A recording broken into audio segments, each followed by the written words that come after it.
Right, Trucking Good Life recap.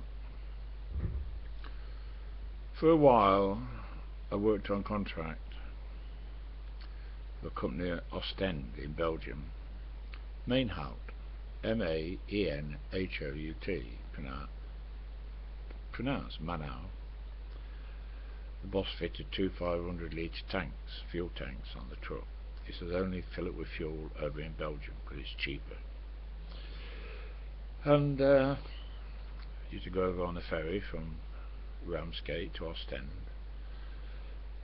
fill it with fuel, drop the empty trailer, pick a loaded trailer up and come back to the UK with it. And this particular morning, on the way to Devon, working from memory, on the way to Banbury,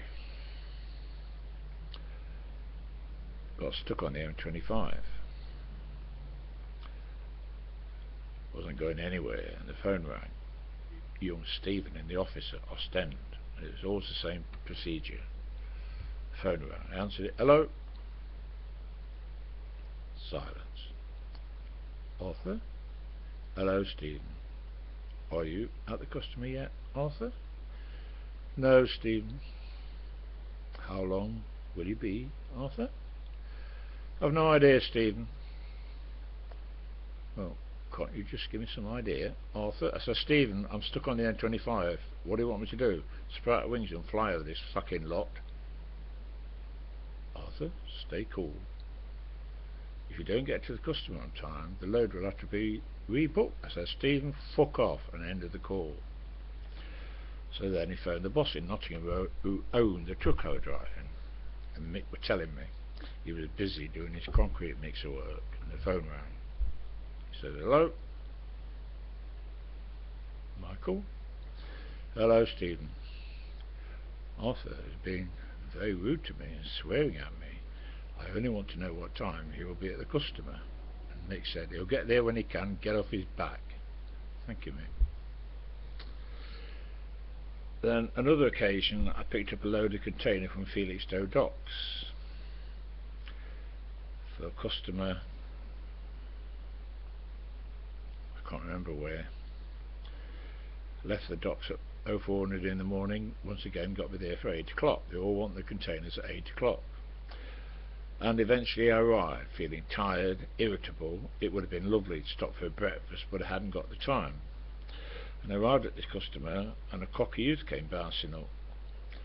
Open the container doors, driver, and if anything falls out, we're not responsible. Well, that fucking wound me up for a start.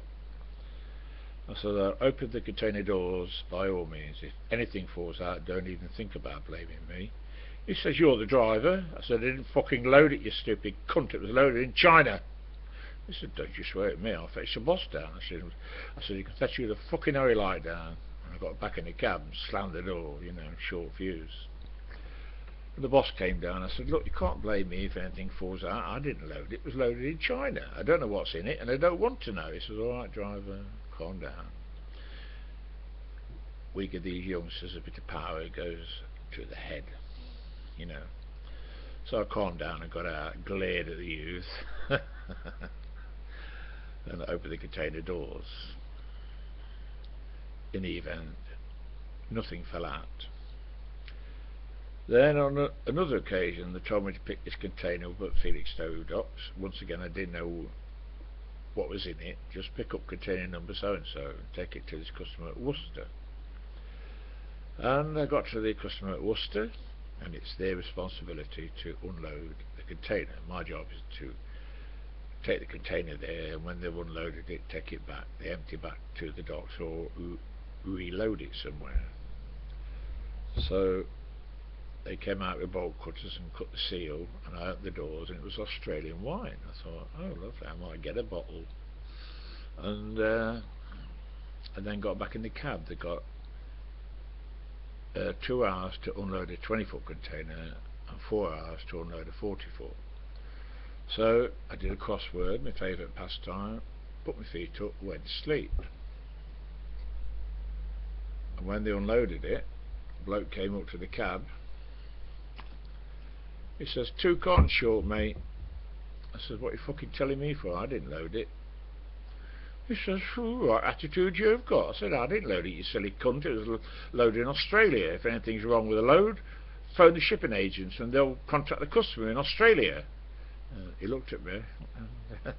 He could have thumped me, but I was bigger than him. And then for a while I worked on contract for P&O in Birmingham, driving the truck owned by the boss in Nottingham, and I worked with Jackie. And I love Jackie. I got on with her fine. She was great. We always had a good laugh. In Birmingham, away from home all the time, she used to say to me sometimes, I've got a good load for you, Arthur. It'll get you home to Nottingham. I thought, oh, lovely. It's to Colwick. I said, how many times have I told you, Jackie? It's spelt Colwick. It's pronounced Colic. She says, yeah, no, I like to wind you up. I said, well, don't, darling. And what was I saying? Come on, working from memory.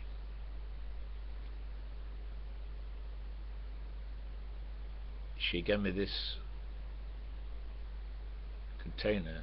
Oh no, that's right. At Southampton docks one day, all her contractors, like me, all the trucks were standing because the fog was bad. There was nothing moving. She was not in a very good mood. Well, I hadn't got a mobile phone then. Oh, I had, yeah, that's right. I phoned her. I said, there's nothing moving, Jackie. She says, well, go and see Adolf, a bloke she didn't like in a shipping line office. Ask him if he's got anything local that he can do until the fog lifts. So I went to see him. He said, no, Jackie knows what the situation is down here. So I phoned her back. I says, no, Jackie, he's got nothing. He says, you know what the situation is down here. Oh, she didn't like that. She says, how the fucking hell do I know what the situation is down there? I'm stuck up here in fucking Birmingham. Go back and tell the stupid bastard. I said, Jackie, calm down, darling. There's nothing moving.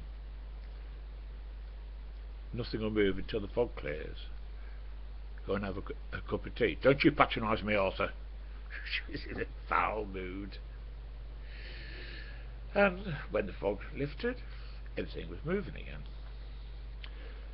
And then one morning she sent me to a customer at Hucknall, just outside Nottingham. Big load of carpets for export. And I got there was an old man who'd lost the keys to the warehouse, and he got a screwdriver trying to get in, and this car pulled up with a little Indian guy who was the boss. They managed to open the doors. Well, I'd got the container doors open, ready, and the little Indian said, driver, you get in the container, we will pass the carpets into you, and you start. I said, no, I'm not insured to go in the container. You have to provide the labour, you know that. He says, you are shit, I will phone your boss. I says, yeah, alright. And so I gave him Jackie's phone number, but I phoned her first. I said, he wants me to go in and help Jackie. She said, don't you dare get in that container, you leave him to me. And she told me later she read him the right act. That driver works for me, not you. You provide the labour. You've got 2 hours to load that container. If you don't get it loaded in 2 hours, you will be charged. When Jackie was in a good mood, yeah, she fucking laid the law down. And I should have wrote some notes, but I love working with Jackie, yeah. And it's gone on for long enough, so I'll leave it at that, because it's rather early in the morning and I'm going back to bed because it's rather miserable out there. So get up later and go over the road on my scooter to the local cafe and have a nice fried breakfast. I wonder whatever happened to Jackie. Well, I heard that she had a baby, her and a boyfriend, partner rather. So I don't know, but I've got lots of, you know, I'm supposed to be putting it up. I'm supposed to be putting it all down in a book, A Trucking Good Life. Probably, you know, when things happen, and I get time working from my excellent long-term memory to get it all down in a book, because there's lots more. But this video I don't like them to go on for too long, so that's it. I'm going back to bed. All the best. Cheers.